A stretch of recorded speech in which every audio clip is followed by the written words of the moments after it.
21 सितंबर 2024 को बेंगलुरु के वाया कवल इलाके में 6 क्रॉस पाइपलाइन रोड पर एक 3 मंजिला बिल्डिंग के पास रहने वाले पड़ोसियों ने उस बिल्डिंग के मालिक को फ़ोन किया और बताया कि उनकी बिल्डिंग के मकान में से बहुत गंदी बदबू आ रही है और यह बदबू धीरे धीरे बढ़ती ही जा रही है। उन पड़ोसियों ने मकान मालिक को आगे बताया कि हमने जाकर उस कमरे को देखा तो वहाँ पर बाहर ताला लगा हुआ था और बदबू इतनी खतरनाक है कि यहाँ पर खड़ा होना भी बहुत मुश्किल हो रहा है। पड़ोसियों ने उस मकान मालिक से कहा कि आप एक बार यहाँ आकर देख लीजिए। इस घटना के बारे में पता चलते ही मकान मालिक तुरंत वहाँ पहुँच जाता है। उस समय वहाँ पर पड़ोसी के लोग भी बाहर ही खड़े होते हैं। दरअसल उस बिल्डिंग में फर्स्ट फ्लोर पर इस घटना से करीब 5 महीने पहले महालक्ष्मी नाम की एक नई किराएदार आई थी। वह नेपाल की रहने वाली थी। महालक्ष्मी वहाँ पर अकेली ही रहती थी। पड़ोस में भी उसका ज़्यादा आना जाना नहीं था। इसकी वजह यह थी क्योंकि महालक्ष्मी हर रोज़ सुबह 9:30 बजे अपने घर से निकलती थी और फिर रात को 10:30 बजे के बाद ही अपने घर लौटती थी। महालक्ष्मी की माँ और बहन भी बेंगलुरु में ही रहती थी, लेकिन फिर अचानक 2 सितंबर को महालक्ष्मी का फ़ोन बंद हो गया। उसकी माँ और बहन लगातार उसके फ़ोन नंबर पर कॉल कर रही थी, लेकिन महालक्ष्मी ने उनका फ़ोन नहीं उठाया। इसी बीच 20 सितंबर को कुछ पड़ोसियों ने उस बिल्डिंग के मालिक को फ़ोन करके बताया कि बंद पड़ी महालक्ष्मी के घर के अंदर बहुत अजीब सी बदबू आ रही है। क्योंकि रेंट एग्रीमेंट के समय महालक्ष्मी ने इमरजेंसी के तौर पर बेंगलुरु में ही रहने वाली अपनी माँ और बहन के एड्रेस और फ़ोन नंबर दिया था, इसलिए मकान मालिक तुरंत महालक्ष्मी की माँ को फ़ोन करता और उन्हें महालक्ष्मी के कमरे में आ रही बदबू के बारे में बताता है। महालक्ष्मी 2 सितंबर को गायब हुई थी, यानी बीते 19 दिन से महालक्ष्मी से उसकी माँ की कोई बात नहीं हुई थी। अब मकान मालिक की बात सुनकर वह बहुत घबरा गई थी, क्योंकि महालक्ष्मी के घर की एक चाबी माँ के पास ही रहती थी, इसलिए वह तुरंत चाबी लेकर अपनी दूसरी बेटी के साथ महालक्ष्मी के घर पहुँच गई। इसके बाद मकान मालिक और कुछ पड़ोसियों की मौजूदगी में घर का दरवाज़ा खोला गया, लेकिन दरवाज़ा खुलते ही घर के अंदर बहुत तेज़ बदबू आने लगी, जिसकी वजह से सभी लोग पीछे हट गए। लेकिन कुछ देर बाद थोड़ी हिम्मत करके लोग फिर अंदर आ जाते हैं। वहाँ फर्श पर हर तरफ खून फैला हुआ था और मांस के कुछ छोटे छोटे टुकड़े भी पड़े हुए थे। सूखे हुए खून की लकीर उस कमरे में रखे हुए फ्रिज की ओर जा रही थी, और जैसे ही उस फ्रिज का दरवाज़ा खोला गया, वहाँ पर मौजूद सभी लोग चीखते हुए कमरे से बाहर भागे, क्योंकि उस एक लम्हे में उन्होंने जो कुछ फ्रिज के अंदर देखा वो दिल दहला देने वाला था। इसके बाद मकान मालिक ने इस घटना की जानकारी तुरंत पुलिस को दे दी। आनंद फानंद में पुलिस भी मौके पर पहुंच गई। वारदात पर पहुंचते ही पुलिस ने उस कमरे के अंदर जाती है, लेकिन बदबू इतनी तेज़ थी कि उनसे अंदर नहीं रुका गया। पुलिस की टीम तुरंत बाहर आ गई। इसके बाद डबल मास्क मंगाया गया और उस डबल मास्क के साथ पुलिस फिर से कमरे के अंदर जाती है। फ्रिज का दरवाज़ा खुला हुआ था, उसमें रखा हुआ सब कुछ दूर से ही दिखाई दे रहा था।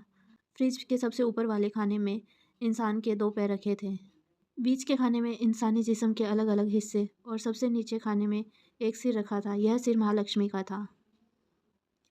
लेकिन जब पुलिस की नज़र कमरे के फर्श पर पड़ी तो फर्श का मंजर देखकर पुलिस के भी होश खराब हो गए, क्योंकि वहाँ पर जमे हुए खून के साथ साथ मांस के छोटे छोटे टुकड़े भी इधर उधर बिखरे पड़े थे।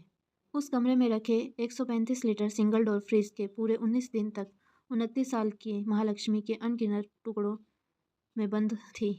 खुद बेंगलोर पुलिस को भी याद नहीं कि उन्होंने इससे पहले कभी इतना खौफनाक क्राइम सीन देखा होगा।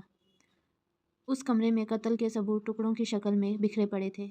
इसके बाद फॉरेंसिक टीम को घटनास्थल पर बुलाया जाता है, लेकिन फॉरेंसिक टीम के लिए भी यह एक अजीब क्राइम सीन था। ऐसे क्राइम सीन से फॉरेंसिक टीम को के लिए भी सबूत जुटाना हद से ज़्यादा मुश्किल काम था। इन्हें समेटने के लिए फॉरेंसिक टीम को सरकारी हॉस्पिटल के मेडिकल स्टाफ को बुलाना पड़ा। हॉस्पिटल से मुर्दा घर के स्टाफ के पहुंचने के बाद फ्रिज से लेकर फर्श तक बिखरे लाश के टुकड़ों को समेटा गया। इससे अंदाज़ा लगाया गया कि लाश के टुकड़ों की तादाद करीब 55 से 60 के बीच हो सकती है। इसके बाद टुकड़ों में बटी उस लाश को मुर्दा घर भेज दिया गया। टुकड़ों में समेटने के बाद पुलिस ने उस कमरे की तलाशी ली। छानबीन के दौरान पुलिस को महालक्ष्मी के बेड पर रखा हुआ एक मोबाइल फ़ोन मिला। यह मोबाइल फ़ोन महालक्ष्मी का ही था।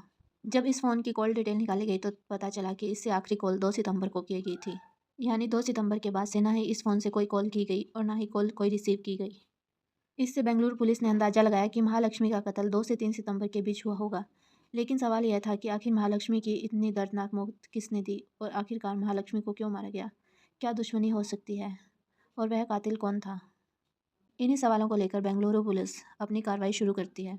पुलिस ने सबसे पहले महालक्ष्मी की मां और बहन से पूछताछ करती है। पूछताछ के दौरान महालक्ष्मी की बहन और मां ने बताया कि साल 2019 तक उनका परिवार नेपाल में रहा करता था। साल 2019 में महालक्ष्मी के घर वालों ने उसकी शादी हेमंत दास नाम के एक नेपाली लड़के से कर दी। शादी के बाद महालक्ष्मी और हेमंत दोनों रोजगार और बेहतर भविष्य के लिए नेपाल छोड़कर बेंगलोर आ गए। बेंगलोर में हेमंत एक मोबाइल शॉप पर काम करता था जबकि महालक्ष्मी को एक मॉल के ब्यूटी शॉप में सेल्स वूमेन टीम की लीडर की नौकरी मिल गई। दोनों बेंगलोर के नीलामंगल इलाके में किराए के मकान में रहने लगे। इसके बाद उन दोनों के एक बेटी हुई, यानी साल 2023 तक तो उन दोनों के बीच में सब कुछ ठीक था। लेकिन 2023 के आखिर में हेमंत और महालक्ष्मी के आपस में झगड़े होने लगे और वह दोनों आपसी इस झगड़े को चलते अलग हो गए। उनकी बेटी हेमंत दास के साथ ही रहती थी, जबकि महालक्ष्मी वाई कवल इलाके में इस घटना से 5 महीने पहले ही किराए का एक कमरा लेकर रहने लगी थी। वहाँ पर वह अकेली रहती थी। महालक्ष्मी 15 दिन या महीने में एक बार अपनी बेटी से मिलने हेमंत के घर जाती थी। हेमंत और महालक्ष्मी के खराब रिश्ते के बारे में पता चलते ही पुलिस ने तुरंत हेमंत के घर पहुंचते ही उससे पूछताछ करनी शुरू कर दी। पूछताछ में पता चलता है कि महालक्ष्मी और हेमंत के बीच इस दूरी की सबसे बड़ी वजह थी महालक्ष्मी का अफेयर था। हेमंत को शक था कि उत्तराखंड के रहने वाले एक हेयर ड्रेसर अशरफ और महालक्ष्मी के बीच अफेयर चल रहा था। इस बात को लेकर हेमंत और महालक्ष्मी के बीच हर रोज झगड़े होते थे और इसी झगड़े के कारण इस घटना के करीब 9 महीने पहले महालक्ष्मी और हेमंत दोनों अलग रहने लगे थे। कुछ दिन तो महालक्ष्मी अपने माँ और छोटी बहन के साथ ही रहती थी, लेकिन 5 महीने पहले वह किराए के इस घर में आकर अकेली रहने लगी। पड़ोसियों के मुताबिक महालक्ष्मी आसपास के पड़ोसियों के लोग से घुली मिली नहीं थी। वहाँ पर वह किसी से भी ज़्यादा बात नहीं करती थी। महालक्ष्मी हर रोज़ सुबह 9:30 बजे अपने काम पर चली जाती थी और रात को 10:30 बजे के बाद अपने घर आ जाती थी। हालांकि कई बार पड़ोसियों ने एक अजनबी लड़के को महालक्ष्मी को उसके घर से ले जाते और लाते हुए जरूर देखा था, लेकिन वह लड़का कौन था इसके बारे में उसके पड़ोसी कुछ भी नहीं जानते थे, क्योंकि पुलिस को महालक्ष्मी के पति हेमंत ने भी अशरफ नाम के एक हेयर ड्रेसर के बारे में बताया था और पड़ोसी ने भी एक अजनबी के बारे में बताया था। इसलिए बेंगलुरु पुलिस हेमंत के द्वारा बताए गए एड्रेस पर अशरफ के पास पहुंचती है और इत्तेफाक से अशरफ अपनी दुकान पर ही मिल गया।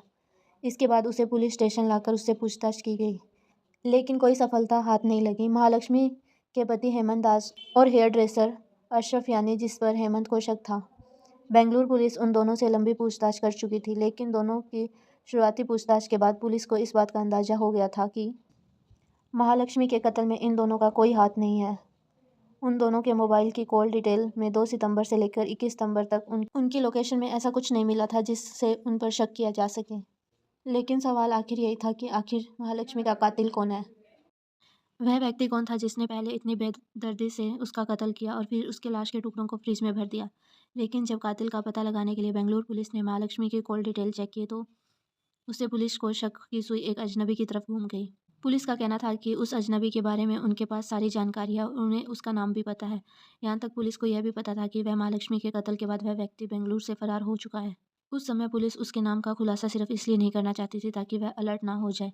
पुलिस की जांच में यह भी पता चला कि 2 सितंबर यानी जिस दिन महालक्ष्मी गायब हुई और जब उसका मोबाइल बंद हुआ तब महालक्ष्मी के घर कोई भी नहीं आया था। यहाँ तक कि पड़ोसियों ने 2 सितंबर को भी महालक्ष्मी के घर कोई ऐसी आवाज़ नहीं सुनी जिससे उन्हें कुछ शक होता। लेकिन घटनास्थल की हालत देखने के बाद पुलिस का मानना यही था कि महालक्ष्मी का कत्ल इसी कमरे में हुआ है। पुलिस की इस थ्योरी के पीछे की वजह यह थी क्योंकि जिस इलाके में महालक्ष्मी रहती थी वहाँ पर किसी लाश को लेकर पहली मंजिल तक जाना मुमकिन नहीं था। वहाँ पर कोई भी कातिलों को आसानी से देख सकता था। इसलिए पुलिस का कहना था कि हो सकता है कत्ल से पहले महालक्ष्मी को बेहोशी या नींद की दवाई दी गई हो जिसकी वजह से घटना के समय घर से कोई भी आवाज़ बाहर नहीं आई। क्योंकि जिस तरह से लाश के टुकड़े किए गए थे उसे देखकर पुलिस ने अंदाज़ा यही था कि कत्ल जल्दबाजी में नहीं किया गया है, यानी कातिल ने अंदर तसल्ली से उस लाश के टुकड़े किए। कत्ल के बाद भी वह कई घंटे तक उसी कमरे में ही रहा। हो सकता है वो पूरी रात उसी घर में रहा हो, लेकिन सबसे बड़ी हैरानी की इस बात पर थी कि किसी ने भी कातिल को आते या जाते हुए नहीं देखा था। अभी यह सारी चीज़ें चली रही थी तभी अचानक एक दिन पुलिस के पास एक व्यक्ति का फ़ोन आया। उसने पुलिस को बताया कि महालक्ष्मी का कातिल उसके भाई मुक्ति रंजन रॉय ने किया है। दरअसल महालक्ष्मी किसी मॉल के एक ब्यूटी शॉप में बतौर सेल्स गर्ल्स काम करती थी और यहीं पर उसकी मुलाकात मुक्ति रंजन रॉय से हुई थी। मुक्ति रंजन भी वहीं काम करता था। यहीं पर काम करते करते मुक्ति और महालक्ष्मी की दोस्ती हुई और यह दोस्ती को प्यार में बदल गई। उन दोनों को पता ही नहीं चला। जहाँ मुक्ति रंजन महालक्ष्मी को दुनिया की सारी खुशियाँ देना चाहता था, उसके साथ ज़िंदगी बिताना चाहता था, वहीं महालक्ष्मी की दोस्ती और भी कई लड़कों के साथ थी और यह बात लगातार मुक्ति रंजन को खटक रही थी। इसकी वजह से उसके अंदर महालक्ष्मी के प्रति गुस्सा और नफरत पैदा होने लग रही थी। हर दिन उन दोनों के बीच लड़ाई झगड़े होते रहते थे और फिर 1 सितंबर को महालक्ष्मी ने अपने घर वालों से फ़ोन पर कहा कि वह इस शनिवार को माँ से मिलने घर आ रही है। लेकिन उसी दिन मुक्ति रंजन और महालक्ष्मी के बीच झगड़ा इतना ज़्यादा बढ़ गया था कि मुक्ति रंजन रॉय ने महालक्ष्मी के घर ही उसके टुकड़े करके घर में रखे फ्रिज के अंदर भर दिए। पुलिस के मुताबिक कत्ल करने के बाद मुक्ति रंजन रॉय ने अपने छोटे भाई को फ़ोन किया और उसे तुरंत किराए का घर खाली करने को कहा। लेकिन जब मुक्ति रंजन के छोटे भाई ने उसे अचानक घर खाली करने के कारण पूछा तो उसने अपने भाई से कहा कि इस बारे में फ़ोन पर बात नहीं कर सकता, वह घर पहुंचकर उसे सब कुछ बताएगा। मुक्ति रंजन के छोटे भाई ने खुलासा किया कि माँ लक्ष्मी के कत्ल करने के बाद मुक्ति रंजन अपने किराए के घर पर आया था। वहाँ पर उसने अपने भाई को बताया कि उसने गुस्से में आकर माँ लक्ष्मी का कत्ल करके उसे के टुकड़े कर दिए और उसे अपने छोटे भाई से कहा कि वह अब इस शहर में नहीं रह सकता, इसलिए अब वह पुलिस से बचने के लिए बेंगलुरु छोड़कर अपने पैतृक घर उड़ीसा जा रहा है।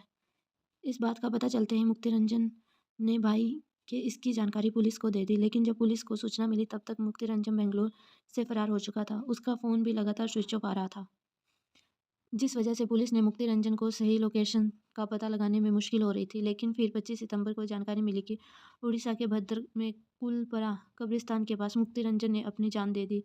साथ ही उसने एक नोट में अपने गुनाह को भूल करते हुए लिखा था कि उससे बहुत बड़ी गलती हो गई जिसकी वजह से वह यह कदम उठा रहा है। दोस्तों, इस घटना को सुनने के उद्देश्य किसी का दिल दुखाना नहीं है, किसी को परेशान करना नहीं है, बल्कि आपको जागरूक करना है, आपको सचेत करना है।